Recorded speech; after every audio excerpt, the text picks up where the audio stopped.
일본이 결국 베이징 올림픽 보이콧을 선언했습니다. 그런데 예상치 못한 역풍이 불어오기 시작해서 일본인들도 크게 당황하고 있습니다. 결국 주변국들도 일본을 무시하기 시작하면서 반전전개가 펼쳐지고 있는데요. 어떤 일인지 살펴보겠습니다. 일본이 베이징 동계올림픽 외교적 보이콧에 동참하기로 했습니다.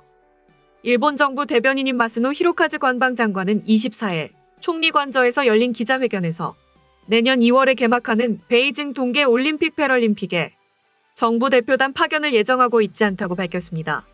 선수를 비롯한 일본 대표단은 예정대로 올림픽에 참가할 예정입니다.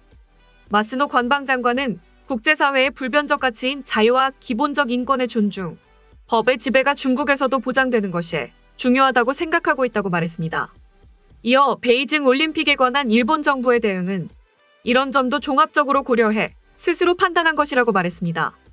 그는 일본의 이 같은 입장을 여러 경로를 통해 중국에 직접 전했다고 덧붙였습니다. 중국과도 본격적으로 등을 지기 시작했다는 겁니다. 마스노 장관은 이번 조치가 미국이 먼저 한 외교적 보이콧에 해당하느냐는 질문에 일본 정부는 특정 명칭을 사용하는 것을 고려하고 있지 않다고 답했습니다. 올해 7월 일본에서 도쿄올림픽이 개최될 당시 중국은 개막식의 장관급인 국가체육총국 거우중원 국장을 보냈습니다. 이에 일본 정부도 중국을 자극하지 않기 위해 외교적 보이콧이라는 표현을 쓰지 않은 것으로 보인다고 현지 매체들은 전했습니다. 일본은 올림픽위원회 관계자들은 파견하기로 했습니다. 중국의 보복을 우려해 완전 보이콧을 선언하지 않은 것 같다고 전문가들은 분석했습니다. 마스노 장관은 참의원 의원인 하시모토 세이코 도쿄올림픽 패럴림픽 조직위원회 회장, 야마시타 야스히로 일본 올림픽위원회 회장, 모리 가즈유키 일본 패럴림픽위원회 회장을 베이징 올림픽과 패럴림픽에 각각 보낼 것이라고 설명했습니다. 앞서 기시다 후미오 일본 총리는 지난 7일 미국이 베이징 올림픽 패럴림픽을 외교적으로 보이콧하겠다고 발표했다는 것을 알고 있다며 일본의 대응은 올림픽의 의의와 외교적 관점 등을 종합적으로 고려해 국익의 관점에서 스스로 판단하겠다고 밝혔습니다. 이번 발표로 일본은 미국, 영국, 호주, 뉴질랜드, 캐나다에 이어 베이징 동계올림픽 외교적 보이콧에 동참한 6번째 나라가 됐습니다. 그런데 중국의 반응이 미온적입니다. 중국이 일본의 베이징 동계올림픽 외교 보이콧, 정부 관리를 파견하지 않는 것에 대해 직접적인 비난을 자제하며 절제된 반응을 보였습니다. 후폭풍을 우려한 일본의 예상과 다르게 중국은 오히려 신사적으로 대응을 하는 전략으로 나아가기 시작했습니다. 전혀 다른 방향으로 전개되고 있다는 겁니다. 자오리젠 중국 외교부 대변인은 24일 정례 브리핑에서 이날 오전 발표된 일본의 외교 보이콧에 대한 논평을 요구받자 중국은 일본 올림픽위원회 관련 인사와 일본 선수들이 중국에 와서 베이징 동계 올림픽에 참가하는 것을 환영한다고 답했습니다. 자오 대변인은 이어 중국은 더욱더 단결하자라는 올림픽 정신을 실천하고 세계를 향해 간소하고 안전하고 멋진 올림픽을 선보일 자신이 있다고 말했습니다. 올림픽에 대한 강한 포부를 드러내면서 다소 평온한 자세를 취할 것으로 선언한 셈인데요. 사실상 일본이 없어도 타격이 미약하거나 없다는 일본 패싱으로 보입니다. 그는 관련된 추가 질문에 거의 같은 답변을 반복하면서 중일 양국이 상대방이 개최하는 올림픽과 스포츠의 비정치화를 지지하기로 한 약속을 일본 측이 제대로 이행하기를 희망하고 촉구한다고 부연했습니다. 앞서 중국은 7월부터 8월까지 열린 도쿄 하계올림픽 때 체육부 장관에 해당하는 국가체육총국 거우중원 국장을 파견한 바 있습니다. 중국의 이번 반응은 이달 초 미국의 외교 보이콧 선언에 대한 반응과는 잠못 다른 것입니다. 자오리젠 대변인은 미국의 외교 보이콧 발표 직후인 지난 7일 정례 브리핑에서 관련 질문에 미국 측의 강렬한 불만과 결연한 반대를 표명한다. 미국의 엄정한 교섭을 제기했고 앞으로 결연한 반격 조치를 취할 것이라고 밝힌 바 있습니다.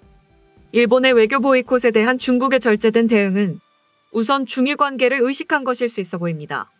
일본 정부가 현재 미국의 대중국 압박 정책에 거의 전적으로 동조하는 모습을 보이고는 있지만 기시다 후미오 총리가 전임자와 다른 대중국 정책을 펼 가능성을 감안한 대응일 수 있는 것입니다.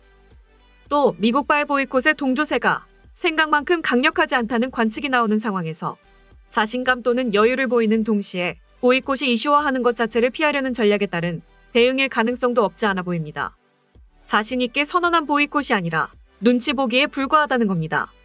이에 대해 전문가들 사이에선 외교적 보이콧에는 나라 간 관계를 좌우하는 만큼 중대한 결정이 따르는 것은 사실이다라며 이러한 큰 결정에도 결국 중국의 반응은 미지근했다. 평소 공격 수위가 높던 중국의 이러한 반응은 어색하기 그지없다라고 분석했습니다. 또한 마찰 없이 당장의 큰 장애물은 피했으나 외교적 핵심 국가로서는 거리가 먼 상황을 스스로 체감케 하여 한편으로는 씁쓸한 결과다라고 평가했습니다. 다음은 해당 소식을 접한 일본 네티즌들의 반응입니다. 옳은 판단이지만 진작 표명했어야 했다. 이걸로 외교 자세가 이웃나라와의 차이는 더욱 뚜렷해질 것이다. 여기까지 결정을 미룬 의도를 알고 싶다. 늦춤으로써 확실히 일본에 유리한 것이 있었는지, 어차피 보이콧할 거면 여러 나라의 움직임을 보고 판단하는 것이 아니라 처음부터 했으면 좋았잖아. 일본 측이 뭔가를 보상으로 걸어 그런 걸지도 모르지만 뭐든 간에 일본의 입지를 인식하고 있지 않은 것 같다. 중국은 정치를 올림픽에 가져오지 말라며 올림픽 정신에 어긋난다고 하지만 인권 문제는 윤리와 존엄의 문제로 이것이 진정으로 올림픽 정신에 반하는 행위다. 이번에 국무위원을 보내지 않겠다는 결정으로 외교에 문제가 생긴다고 한다면 그것이야말로 올림픽을 정치로 끌고 가는 행위이며 올림픽 정신에 반하는 것이다. 외교 보이콧은 자민당의 보수파뿐만 아니라 일본 공산당도 요구한 사실이 의도적인지 아닌지를 빠뜨리고 있다. 미일 동맹에 있어 일본이 매번 의지하니까 미국을 선택할 수밖에 없지. 그래서 일본 기업들도 중국 진출이나 중국 의존을 멈추지 않으면 일본에 치명적이라는 말이다. 그런데 그걸 왜 모르는 거냐? 일본은 위구르와 홍콩 문제에 항의하기 전에 센카쿠 제도에서의 만행에 항의하고 외교 보이콧하기 바랍니다. 일본에 대해 저지른 만행을 세계에 선전할 절호의 기회라고 생각해요. 한국은 1000년 이상 지속된 중국의 지배에서 좀처럼 벗어나지 못하고 있잖아요. 반면 일본은 단 한 번도 중국, 한국에 지배당한 적이 없습니다. 이 결과가 나온 이유를 알고 싶다. 초대를 받고 이에 대해 불참을 표명했다면 의미가 있었겠지만요. 아무래도 기시다 총리이기 때문에 분명한 설명이 있어야 한다고 생각합니다. 기본적으로 올림픽과 정치는 분리해야 합니다. 세계대회, 예를 들면 월드컵에 각국 순회가 한자리에 모이지는 않죠. 세계적으로 경기 인구가 가장 많은 세계 축구 대회조차 정치는 무관합니다. 올림픽이 언제부터 세계 각국 정상을 부르게 됐는지 모르지만 결국은 선수가 있어야 가능한 대회니까요. 기시다 총리의 이념이나 신조는 대체 어디에 있는가? 무슨 일이든 주위 상황을 봐도 무방하다고 하는 저 태도는 세계에 대해서 일본의 존재감을 희석시켜 영향이 없는 나라라고 멸시받게 하려는 것이 명확하며 그 자체로 일본의 국익을 해치고 있다. 최고 지도자로서 아무런 철학이 없는 그 행태는 국민의 수치다. 지금까지 일본의 베이징 올림픽 보이콧 선언 소식을 접한 일본 네티즌들의 반응이었습니다. 내용 유익하셨다면 구독과 좋아요, 알림 설정 꼭 부탁드립니다. 여러분의 작은 행동 하나가 대한민국의 국격을 높입니다. 이 세상 모든 소식을 담은 올인박스는 내일도 최선을 다하겠습니다. 감사합니다.